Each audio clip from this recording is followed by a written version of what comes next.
ताज्या व महत्त्वाच्या घडामोडी जाणून घेण्यासाठी चॅनलला सबस्क्राइब करा व बेल आयकॉनला क्लिक करा। मालेगाव महानगरपालिकेचे माजी महापौर आणि AIMIMचे स्थानिक नेते अब्दुल मलिक युनुस इसा यांच्यावर गोळ्या झाडण्यात आल्या आहेत। 2-3 हल्लेखोर दुचाकीवरून आले आणि त्यांनी त्यांच्यावर 2-3 राऊंड गोळीबार केल्याची प्राथमिक माहिती आहे।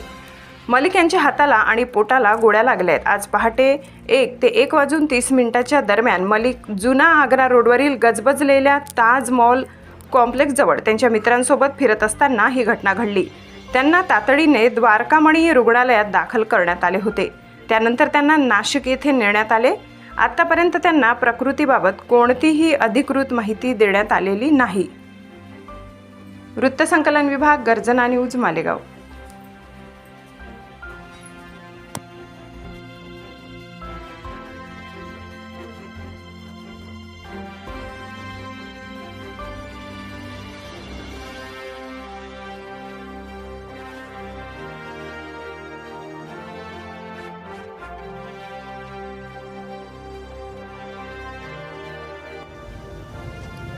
पिछले कुछ दिनों से मालेगांव के हालात लाइन ऑर्डर को लेकर के इंतहाई ख़तरनाक होते जा रहे हैं। माजी में भी बार बार फायरिंग होती रही, लेकिन फायरिंग करने वाले जो असल आरोपी हैं डिपार्टमेंट ने उनको अरेस्ट नहीं किया।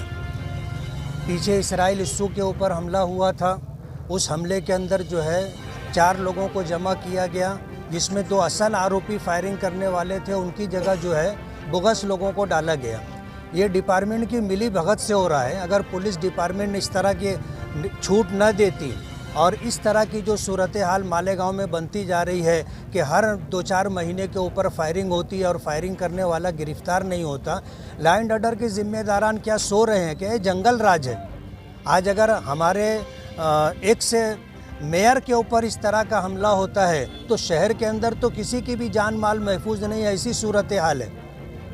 आज इस वक्त अब्दुल मालिक मेयर के ऊपर जो हमला हुआ है, ये तो बहुत करीब से फायरिंग की गई और फायरिंग करने वाले इतने बेखौफ थे कि उन्होंने किसी तरह का कोई चेहरा वगैरह छुपाया नहीं, बल्कि डायरेक्ट आकर के 5-7 फीट के फासले से उन्होंने जो है फायरिंग की और 3 फायरिंग की, एक हाथ में लगी और एक पैर में लगी और एक जो है पसली में गोली लगी है। हालत अच्छी नहीं है।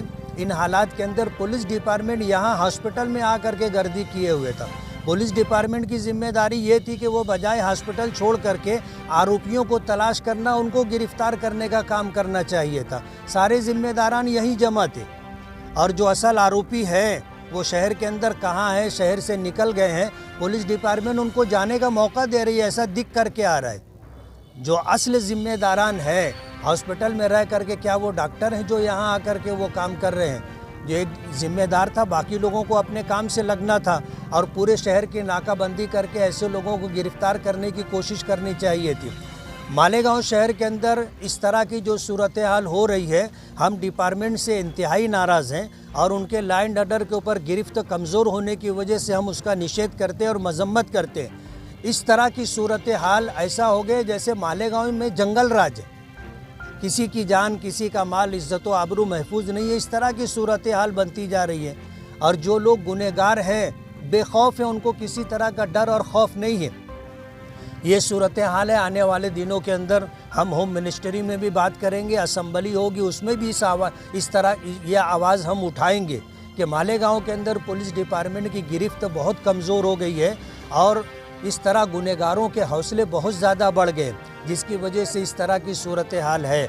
आगरा रोड के ऊपर अगर फायरिंग होती है तो शहर के जो अंदरूनी इलाके हैं और किनारे का जो एरिया है, वो वहाँ के रहने वाले तो अपने आप को इंतहाई गैर महफूज समझेंगे। इसलिए मालेगांव की तरफ से हम इस मामले की जो है डिपार्टमेंट की मजम्मत और निषेध करते हैं और असल आरोपी अगर गिरफ्तार नहीं होते हैं सुबह तक, तो उस सिलसिले के अंदर क्या करना है हम शहर के जिम्मेदारों से मशवरा करने के बाद अगला प्रोग्राम तय करेंगे। अभी डॉक्टरों से क्या बात हुई आप? अभी तो सूरत हाल क्या है, यानी इंक्वायरी के बाद ही समझ में आएगी, लेकिन पिछले चंद दिनों से जिस तरह की आपस में जो है टॉकिंग हो रही थी, एक दूसरे से बातचीत हो रही थी, एक दूसरे के ख़िलाफ़ बोला जा रहा था, तो उससे ये साफ जाहिर होता है कि ये पॉलिटिकल और सियासी मसला है और इसी मामले में उसको टारगेट किया गया है। कहाँ ले गए? नासिक ले करके गए हैं, 3 गोली लगी है, एक पसली में लगी है और एक जो है पैर में है। पैर 3 जगह से हड्डी फ्रैक्चर हो गई है और गोली जो है जोड़ के पास आ कर के अटकी हुई है।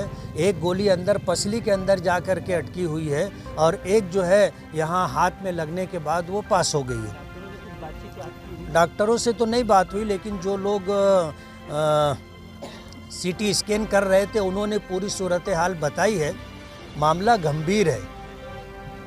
ये अब्दुल मालिक जैसा जानदार आदमी था, तो वो मजबूत आदमी था, तो वो जो है हसास बसास बातचीत कर रहा है।